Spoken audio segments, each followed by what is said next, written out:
One, two, one, two, one, two, one, two. Good morning. It's morning here, and I'm in a sharing mood. Let me please have a drink of coffee. Don't leave. Just 1 second. This is important. I'm out of milk today.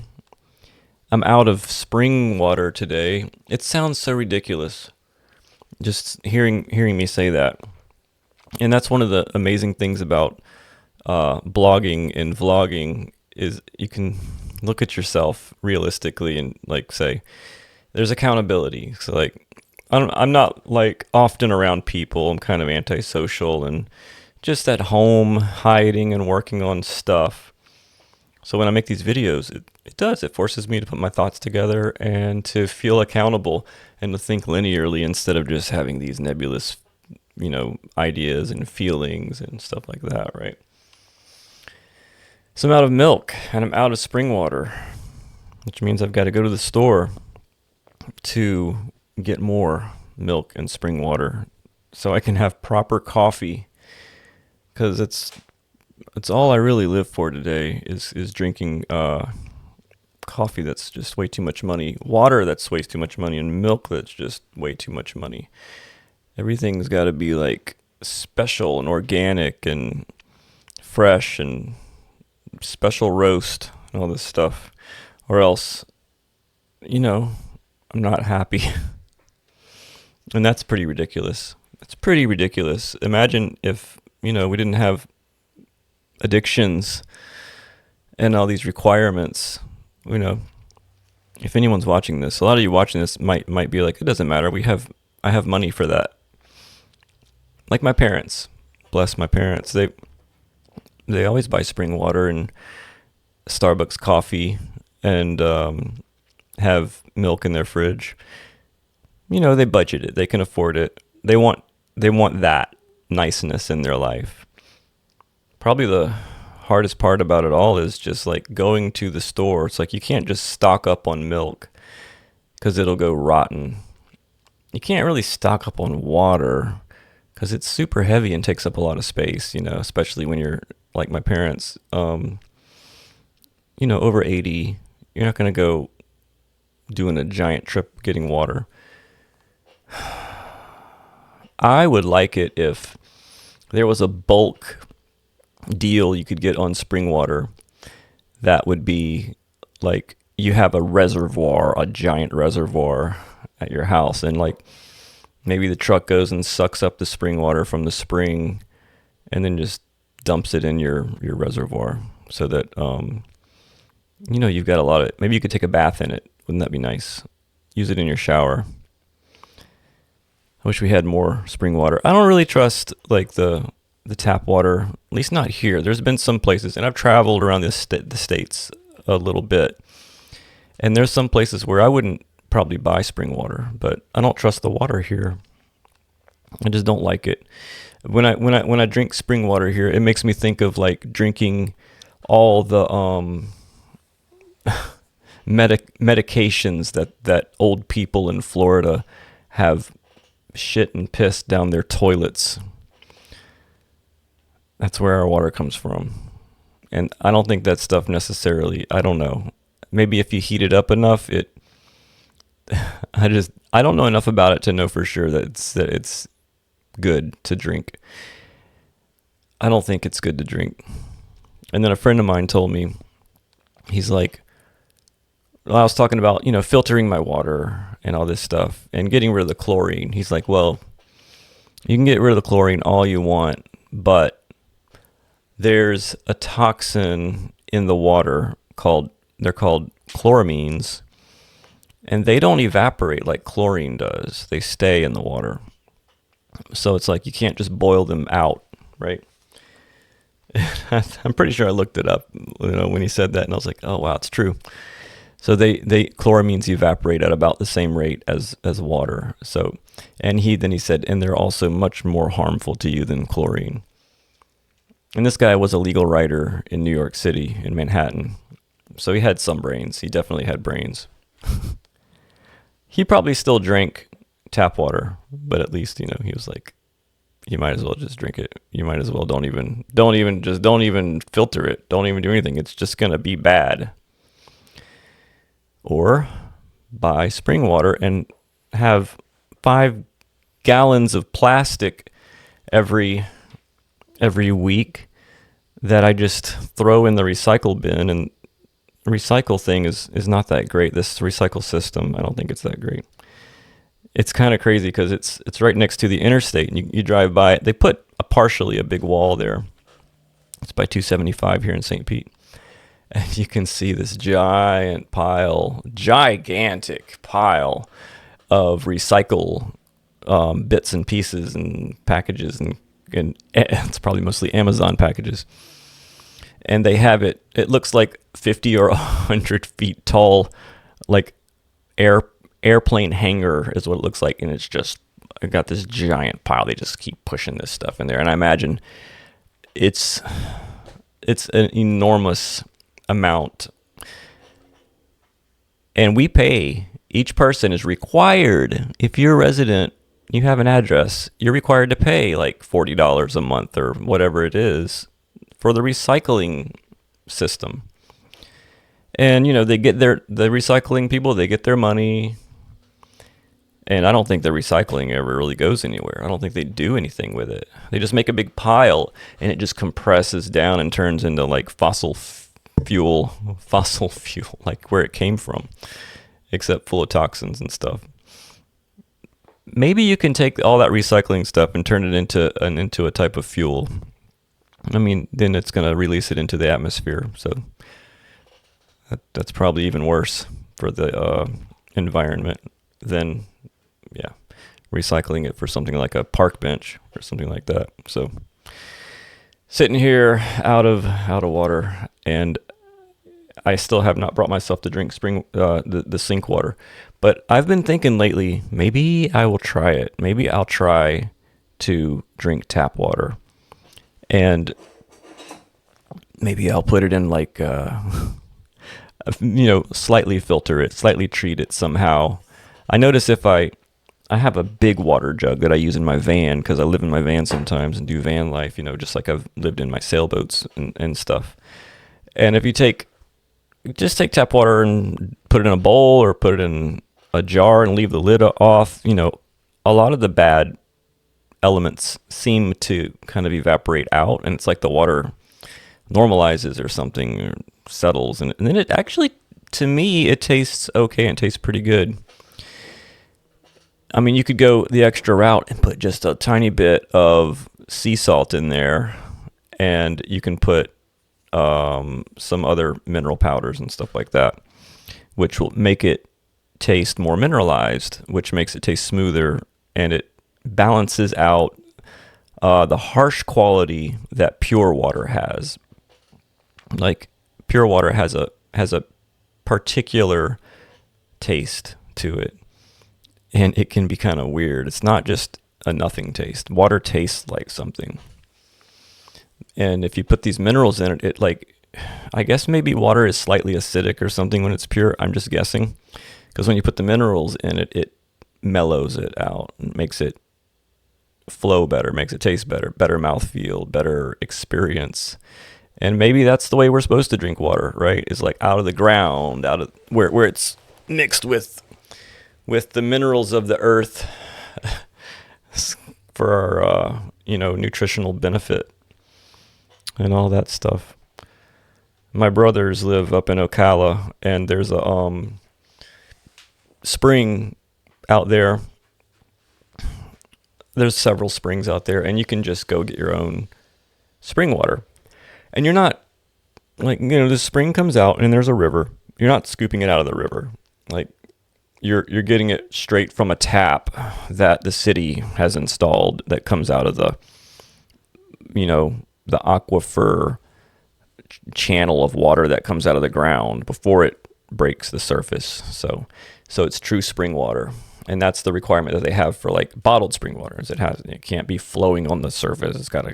You got to somehow get a pipe in there and suck it out of the ground, And so I thought, that'd be cool to just be able to go to a spring nearby, like, my brother's place, but that's a little too far, and just fill up a lot of spring water.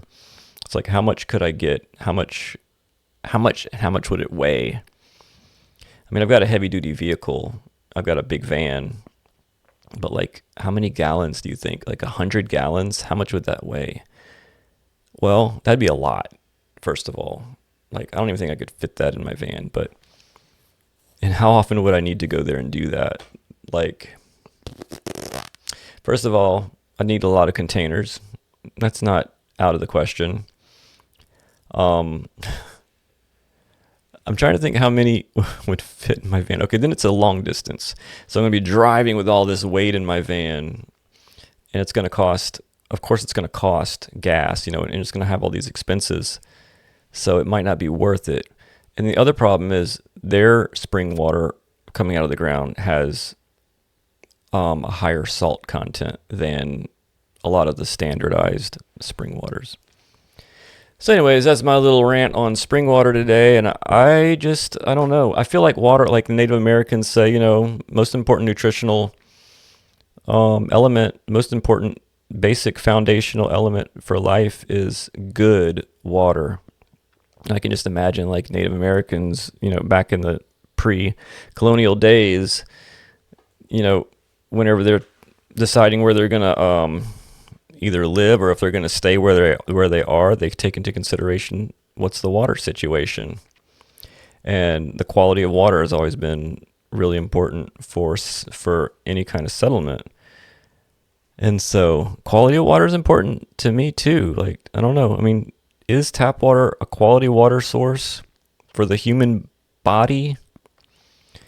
I think the human physiology is very adaptable, but also sensitive. And I don't really want to mess with it because I have to live in this body, But I'm probably going to go get up, and I have a bottle that's full of old tap water that's gassed out, because it's a bottle that I use in my van and has a electric USB rechargeable pump on it. And I'm probably going to just drink that, Still going to be out of milk. We have chickens. Chickens can't give us milk. We have eggs, But I'm going to have to go to the store again. I hate wasting money. I don't really spend it on extravagant things. Spring water is one of my biggest expenses. It's one of my biggest, like, regular expenses. And I go through, a gallon a day, like most people. That's about normal. So when I lived on my sailboat, I remember researching a lot of people use a gallon a day period of water per person because they ration it, because it's very hard to get spring water on a sailboat in salt water. Can you imagine 1 gallon a day for your showers, washing your hands, washing your face, washing the countertops, washing the dishes, washing your hair, whatever, a gallon a day. Can you imagine? So they use a lot of spray bottles because it's efficient, disperses the water on your body, on the dishes, on the countertop, on your face.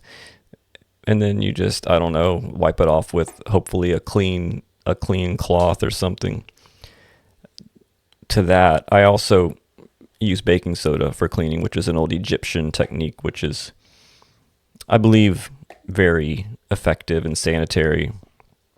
And, baking soda is a mild base, and so it reacts with fats and saponifies. It feels like soap when it reacts with fatty things like your skin, your hair has, things that have oil in them, your hands, and any kind of dishes that have butter or fat or avocado oil or whatever in them. But it has to be heated up because it's a very weak base. So it needs a little more energy added to it to speed up the process. And since it's a weak base, you can use it liberally. So I use it to brush my teeth. I've used it to brush my teeth for more than half my life. And every time I switch to toothpaste, it just doesn't work compared to baking soda. They say baking soda is it's an abrasive, so be careful. Well, toothpaste has abrasives in it. And let's look it up real quick. What kind of abrasives do you think are in toothpaste? Open a tab and see let's ask that literally. What abrasive is used in toothpaste? Now, before I hit enter, this is what I think. You know the chalk that's used in old-timey schools on the chalkboard? That's called like calcium something. And I think that's what it is. I think that's what's in toothpaste. Let's see.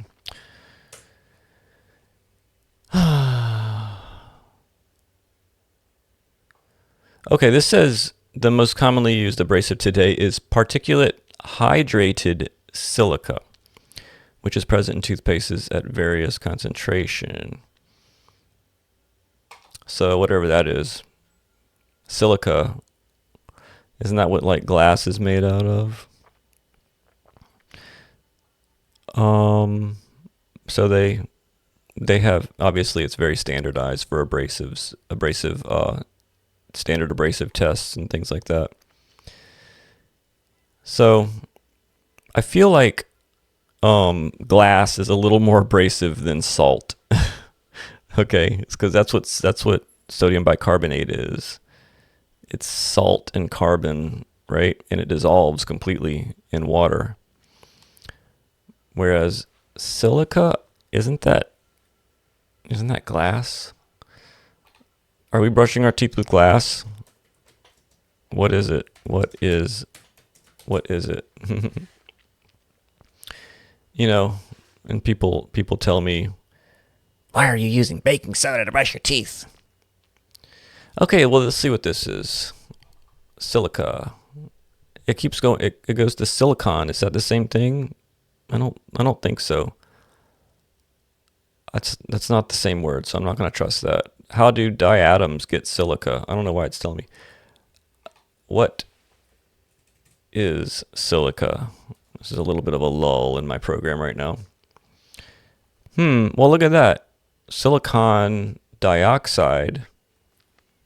Okay, silica is also known as silicon dioxide. It's a whiter colorless oxide of silicon with chemical formula SiO2. It's a major constituent of sand. Okay, there you go. You're brushing your teeth with sand, and that is glass, I think. I'm pretty sure you're brushing your teeth with sand. And people are complaining that I'm using an abrasive and that they think it's wrong. And mine is more like I'm using salt. And it's dissolved before you even finish brushing your teeth. You're not like sitting there scraping your teeth with it. The thing that it does is it gets into whatever's dirty in your mouth and it dissolves it because of a chemical reaction, a weak chemical reaction. And it takes 30 seconds to even start to react. And plus your mouth is not that hot. Your mouth is, I think, a relatively cool part of your body. So, and then once it reacts, then you brush your teeth some more and it cleans all of that off your teeth. It's always been the best thing for my mouth. And I think toothpaste is disgusting and gross. Just imagine all the ingredients that they put in there. There's a lot of stuff in toothpaste. Toothpaste ingredients. I mean, us coffee house kids we knew this, and we looked this stuff up, and we just knew it like a million years ago. We were like, yeah, toothpaste is gross. Anyone that reads and understands that we have options, and even the like Tom's toothpaste and all this other stuff is like, it's not good. Plus, it's extremely expensive. Toothpaste is expensive. It's $7 or $8 for like good toothpaste. it seems like. What is the main ingredient in toothpaste? Fluoride in various forms is the most popular and effective active ingredient in toothpaste to prevent cavities. Fluoride is present in small amounts in plants, animals, and some natural water sources. Speaking of fluoride, I kind of am skeptical about that because, it really depends on what kind of fluoride is used. We won't go into that, but there's different types of fluoride, and I feel like when we industrialize nutrients, then we're using a different form. It's a different chemical reaction. It's going to have a different effect on the body. Probably not one that the body has been adapted to. Like when the body is biologically, evolutionarily, and all the other stuff, metaphysiologically exposed to, whatever it is, something in the environment, the body is going to react over time, over generations, and adapt to it. It's going to adapt to it somehow. We're introducing things that we have not yet had time to adapt to. And so a lot of us are probably going to suffer, and we're not going to know why. We're not going to know if this is healthy. We're just going to be sick. We're just going to feel bad. We're going to have various issues pop up. There's no way we're going to know where it's coming from. So the best thing, in my opinion, to do is just try to keep things natural. Use things that have been used for at least thousands of years by humankind. Am I overthinking this? I don't know. It's my nature. It's my nature to try to make good decisions. Isn't that what I'm doing? I'm just trying to make good decisions. Anyways, I sat down here today to just make a new video and talk, and there's a lot more that I want to talk about, and maybe I should break it up into different things. So this one's mostly about spring water, seems like. So yeah, let's keep it at that. And I'm new I don't have followers. I have 2.5 thousand followers, but I paid for that YouTube promotion thing, so they're shit followers is what they are. And I don't really give a fuck about those followers because I feel like it did not help my YouTube. I paid $275 total, getting more reach and exposure. It's not good. It's not good. Don't do it. I'm going to make a video about it. Anyways, bye.